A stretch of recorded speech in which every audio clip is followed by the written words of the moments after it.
Have you ever felt tired, even after doing nothing? As if your mind ran a marathon while your body stayed still? Have you ever laid in bed at night, eyes closed, but your thoughts wide awake, replaying conversations, imagining futures, rewriting the past? If yes, then this moment is for you, because what you're feeling is not weakness, it is not failure. It is something far more human and far more common than you think. Overthinking is a silent storm. No one hears it, no one sees it.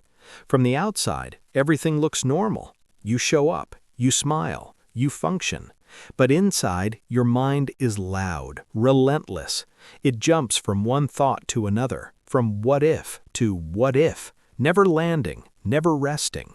And the hardest part is this: you can't escape your own mind. You can walk away from people, you can close doors, but you cannot close your thoughts.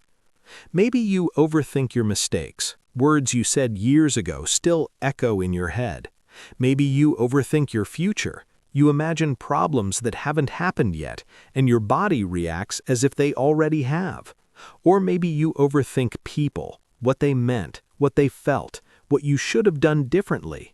Your mind keeps searching for certainty in a world that offers none. And slowly, quietly, this constant thinking begins to drain you.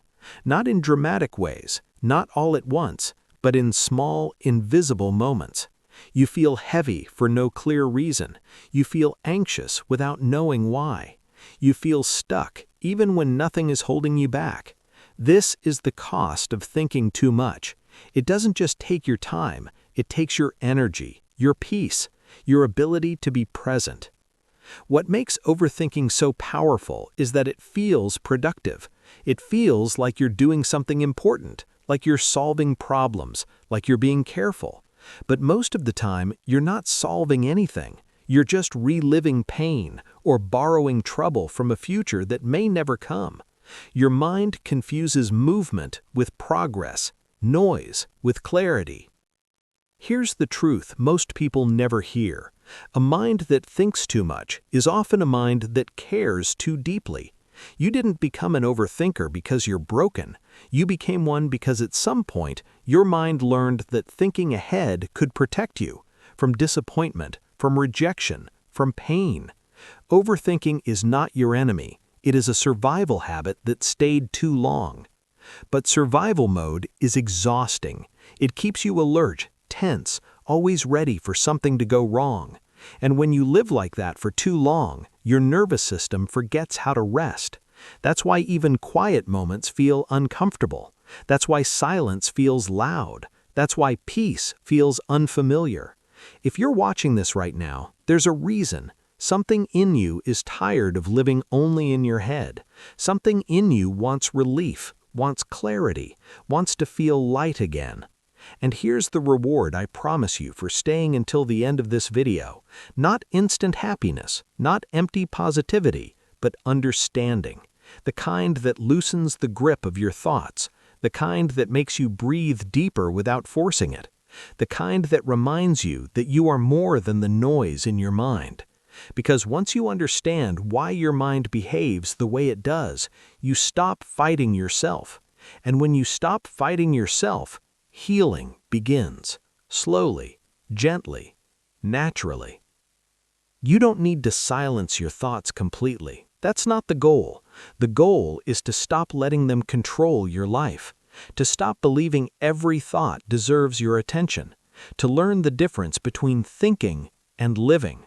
This video is not here to tell you to just stop thinking. That advice never works. Instead, it's here to help you see your mind clearly, for the first time in a long time, to help you step out of the storm without running from yourself. So stay with me, not because you're broken, but because you're ready. Ready to understand your mind, ready to reclaim your peace, ready to stop surviving inside your head and start living again. If overthinking feels familiar, it's because your mind learned it for a reason. No one wakes up one day and decides to think themselves into exhaustion. This pattern is built slowly, quietly, through experiences that taught your brain one simple lesson: stay alert or get hurt. And once the mind learns that lesson, it doesn't forget easily. Your brain is designed to protect you. That is its primary job. Long before comfort, long before happiness, the brain chooses safety. So when you've experienced uncertainty, loss, criticism, or emotional pain, your mind adapts. It starts scanning for danger. It replays moments to find what went wrong. It imagines futures to prevent mistakes. Overthinking is not intelligence at work, it is survival at work. This is why telling yourself to calm down rarely helps. From your brain's perspective, overthinking is doing its job. It believes that by analyzing everything, it can keep you one step ahead of pain. The problem is that the brain does not know the difference between real danger and imagined danger. A thought can trigger the same stress response as a real event. Your body tightens, your breathing changes, your heart reacts, and you feel anxious without anything actually happening. This is how caring turns into control. You care about your future, so you overthink it. You care about relationships, so you replay conversations. You care about your image, so you analyze every reaction. On the surface, it looks like responsibility. Underneath, it's fear wearing a responsible mask. And fear is persuasive. It tells you that if you just think a little more, you'll finally feel safe. That one more mental replay will give you peace. That one more imagined outcome will prepare you. But peace never comes that way, because the moment one thought is answered, another takes its place. The mind is not trying to finish the loop, it is trying to stay in it. This is why overthinking often hits hardest when things slow down, when there is no distraction, when there is silence. In those moments, the mind rushes in to fill the space, not because it wants to torture you, but because silence removes the sense of control, and control feels like safety to a nervous system that is learned to stay alert. There is nothing wrong with you for thinking this way. This matters, because shame only strengthens the cycle. When you judge yourself for overthinking, your brain reads it as another threat, another problem to solve, another reason to stay on high alert. Compassion, not criticism, is what begins to loosen the grip. Here's a powerful shift that changes everything. Your thoughts are not commands, they are signals. Signals that something inside you wants reassurance, wants certainty, wants rest. The thought is not the problem. The belief that you must obey it is. Most thoughts are not facts, they are predictions, and predictions are shaped by past experiences, not present reality. A mind that has been hurt before will predict pain again. A mind that is felt out of control will imagine worst-case scenarios. This does not mean those scenarios are true. It means your brain is trying to protect you with the tools it knows. But protection becomes a prison when it never turns off. Over time, living in survival mode creates exhaustion. You start feeling tired even after rest. You feel tense without knowing why. Your mind feels busy, but your life feels paused.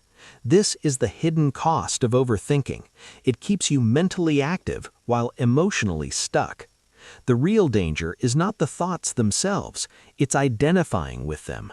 Believing that every thought is you, that every worry defines reality. When you merge with your thoughts, you lose space, and without space, there is no peace. But the moment you see overthinking as what it truly is, a survival habit, not your identity, something shifts.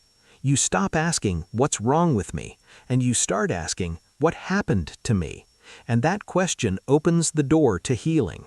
Because when you understand that your mind learned this behavior to keep you safe, you can begin to teach it something new. You can show it that the present moment is not a threat, that not every silence is dangerous, that rest is allowed. This is not about forcing positivity, it's about creating safety from the inside out.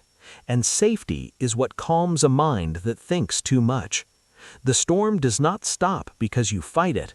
It softens when you stop fearing it, when you realize that beneath all the noise, your mind has been trying, imperfectly, desperately, to protect you.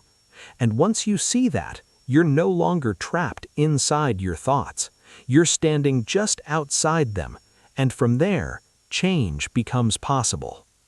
Once you begin to see overthinking as a survival habit, another illusion begins to crack: the belief that thinking more gives you control. This belief is subtle, persuasive, and deeply rooted. It tells you that if you analyze every angle, predict every outcome, and prepare for every possibility, nothing will catch you off guard. It feels responsible, it feels smart, but it quietly keeps you trapped. Control is comforting because uncertainty feels dangerous. The mind prefers a painful certainty over an unknown peace, so it keeps thinking, not to find truth, but to avoid